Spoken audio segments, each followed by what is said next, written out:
My name is Tahera Rene Christy.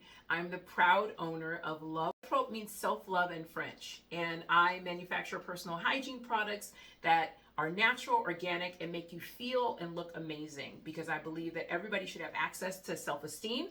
And if you are to love your neighbor as yourself, you are to learn to love yourself first. So my company started as a ministry of me going to homeless shelters, halfway houses, and rehab centers, and encouraging women to feel great about themselves no matter what their situation was. So we started off as a nonprofit, and then I ended up making so much money I had to go for profit, and then I turned this nonprofit into an actual e-commerce business. So welcome to my soap making class. Yes, of course. This is Soap Making 101, where I will go over all the basics that you need in order to properly make soap at home.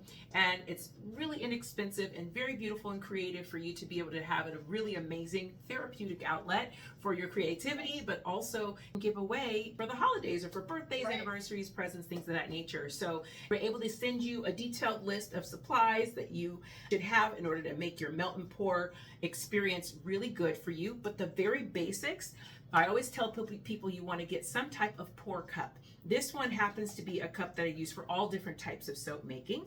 It has measuring on the side so that you know exactly how many grams and or ounces you're using. In soap making, grams is more accurate, but ounces work just fine. If you're doing big batches, pounds, you can go with pounds, but I always stick with ounces, because right in the middle of grams and pounds is ounces, and it just makes it a little bit easier, because a lot of people have a regular just measuring cup in their kitchen, and you can also use that.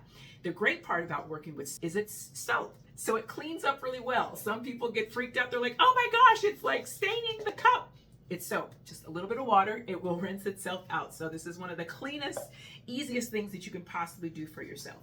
But you definitely want to get yourself a scale. You don't have to have a scale, because again, as long as your cup is accurate in terms of how many ounces it has in it, you won't necessarily need to measure unless you're moving forward to doing actual chemistry making of soap, where you're utilizing real ingredients like lye, like your shea butters and things like that. But in terms of 101, just don't be afraid, as long as you're using protective gear. So gloves is the #1 protective gear. If we were doing a chemistry-based soap making class, I would definitely say you need goggles for protective eyewear, just to ensure that you protect yourself. Another important thing that you should have on hand, I don't have my label on this, but this is rubbing alcohol, and I put it in a spray bottle because rubbing alcohol is like the kryptonite to soap bubbles. So as you mix and blend your colors and your scents and do all that, this will help deactivate the bubbles so that you have smooth surfaces and you don't have soap bubbles and everything. So you definitely want to get some rubbing alcohol to help spray the tops of your soap.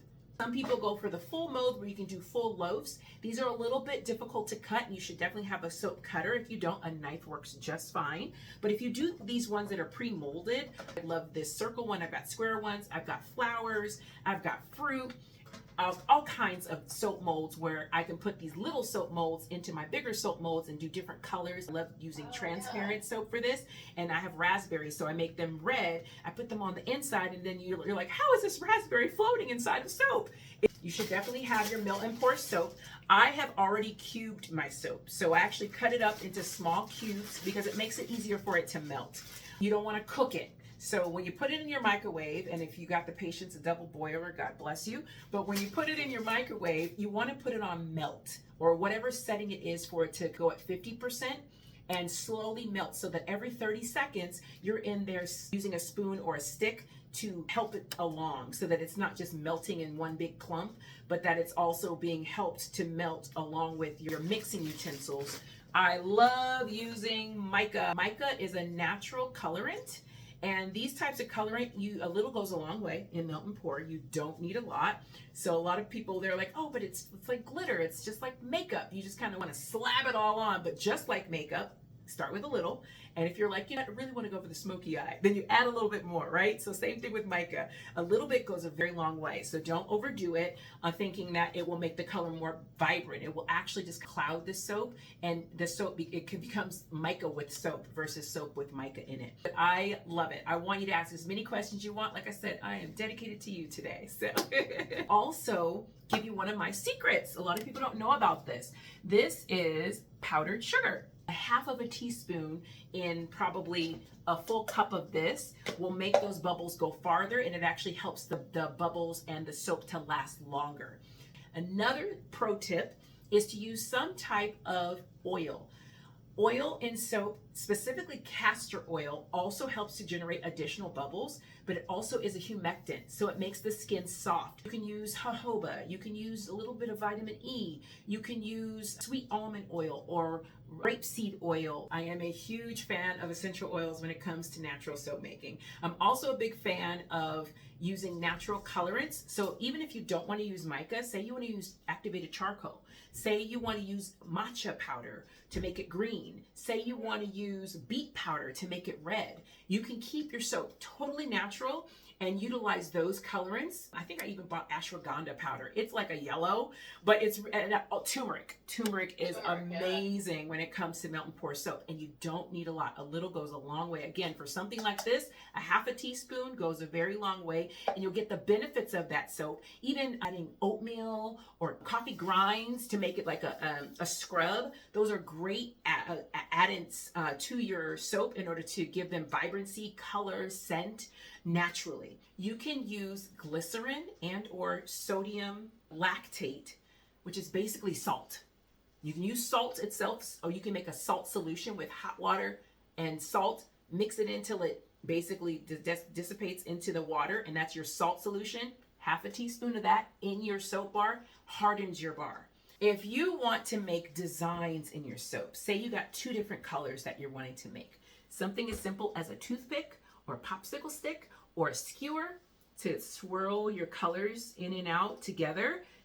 This is like a stethoscope for a doctor for a soap maker because it literally is the simplest of tools, but you can do some really creative things with it. So I highly recommend getting toothpicks or any type of stick to help you to make designs. This is the cutter that I have that I use for everything. Again, you can always add more. You can't take it out once you put it in. So I do a little bit of, and I do a lot of grazing on the side of the cup so that I can kind of squeeze that mica out of it, their little clumps that they can make when you put it in directly versus making a liquid out of it first. Rather than vigorously spinning it around like I'm whisking eggs, you want to avoid that. And when I see I'm getting too many bubbles, I will go ahead and spray those bubbles down and keep going with my loose spreading of the soap around. It's already starting to dry, just so it happens very quickly. So there is an entire process to make soap. Soap is not soap without lye. Every single soap on the planet that has ever been created has some type of sodium hydroxide or potassium hydroxide. Potassium hydroxide is what makes liquid soap. Sodium hydroxide is what makes bar soap. They all have it. What happens is once that lye connects with those oils and butters in order to soaponify, it's a soaponification process, you may have heard of it before. Once basically the lye eats up all of the oils and butters, they blend together to create the gel process that once they are put in their mold, they form soap. It doesn't actually become usable soap until it cures. The curing process can take anywhere from 2 to 6 weeks, depending on how much water reduction you have in your soap. Most standard soap calculators want you at 38%. Most real soapers are under 30% water usage or milk usage in their formulas because they want it to cure faster. So I'm at 30%. I typically don't go above 33%. I don't go below 28% because I love the intricacy of my designs and I need more time. It's just a time thing, because once you start putting everything together, once you've added your lye water to your butters and oils, that process has begun, and you have to basically blend it. Then you have to add your super fat oils, which is what we did here by adding additional fats to make it more humectant. And then you have to add your micas.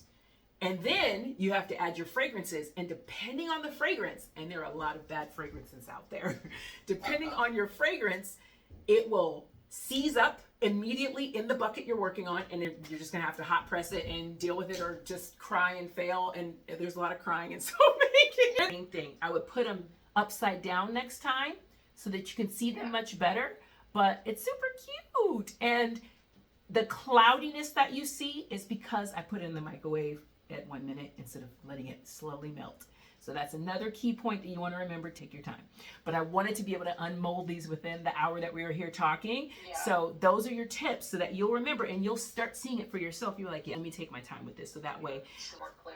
Exactly. And this will help because, again, as you mix things around, pre-mix your mica. If you use mica, if you use the liquid, you can pour it directly in with, pre-mix your mica with an oil, tiny bit, and then add it to it so that you can slowly mix it so you're not vigorating. Because I have one of these whiskers. This is too much. You're going to just generate a bunch of bubbles, and you don't want the bubbles. You want to avoid the bubbles as much as you can and utilize this. Yep. And so those are your tips. I appreciate you spending some time with me.